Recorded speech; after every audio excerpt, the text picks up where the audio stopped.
देढ़सुर होई भाई बोहू उपरे नजर रखिला आउ सान भाई घरे नथिया बेले भाई बोहूर बेडरूम रे पसिला। एपटे भाई बोहू खट उपरे सोइथिया बेले देढ़सुर चादर टेकी जहा किछि कर देइथिला से कथा सुनिले आपण मध्य आश्चर्य हो जिवे। हाँ आज्ञा, भाई बाहा हैला परे भाई बोहू उपरे खराब नजर रखुतिला आउ सेई भाई बोहू सहित संपर्क रखियो बोली देढ़सुर होई भाई बोहू चाहि बसिला। प्रथमे निज स्त्री को माड़ मारी घर बाहर कर देवा परे एबे निज सान भाई बोहू सहित आखि पकई बसतिला। आउ परे घरे केही कुआडे नथिया बेले ता सहित जहा किछि कहि देइथिला ताहा एबे आपनक सामने। हाँ आज्ञा, घरे सान भाई बाहर को जाइथिला आउ भाई बोहू एकुडिया निज बेडरूम भितरे सोइथिला आउ सेही समय हठात बड़ देढ़सुर आसी घरर कबाट बाड़ेथिला।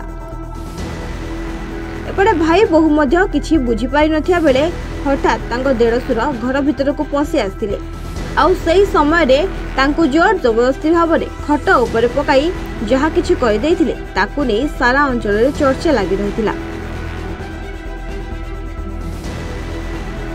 सूचना अनुसार कन्हैया घर बाहर को चल जाइथिया बेले घटना दिन तार बड़ भाई पिंटू निज घर भितर को पसिथिला आउ केही कुआडे नथिबार सुजोग देखि भाई बोहू सहित शारीरिक संपर्क रखिया पाई मध्य बाध्य करथिला।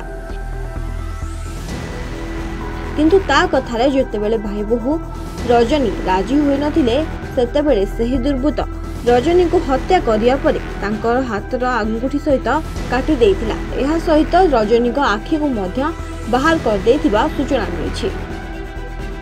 केवल सेतिक नुह आज्ञा, रजनी को हत्या करिया परे तांको मृत शरीर को से जगे बसिथिबा कथा नजर को आसिथिला। तेबे किछि समय परे कन्हैया घटनास्थल रे पहुंचिया परे तेबे निज सान भाई को देखि पिंटू सब सत कथा जणाइथिला, जहा को नेई सान भाई निज बड़ भाई नारे थाना रे एतला देइथिला। तेबे घटनास्थल रे पुलिस पहुंची सब व्यवस्थित करिया पाई नैथिया बेले अभियुक्त पिंटू को गिरफ्त करी कोर्ट चालाण करिछि। अन्यपटे पिंटूर मानसिक स्थिति ठीक नथिबा कारणरू से एपरि कांड घटाइथिबा नै साधारण रे चर्चा होछि।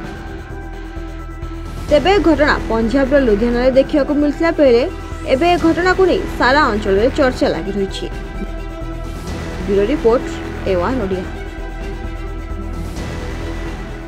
ब्रिलियंट रेज विशुद्ध नड़िया तेल घन लंबा और पड़ा केशर मूलमंत्र।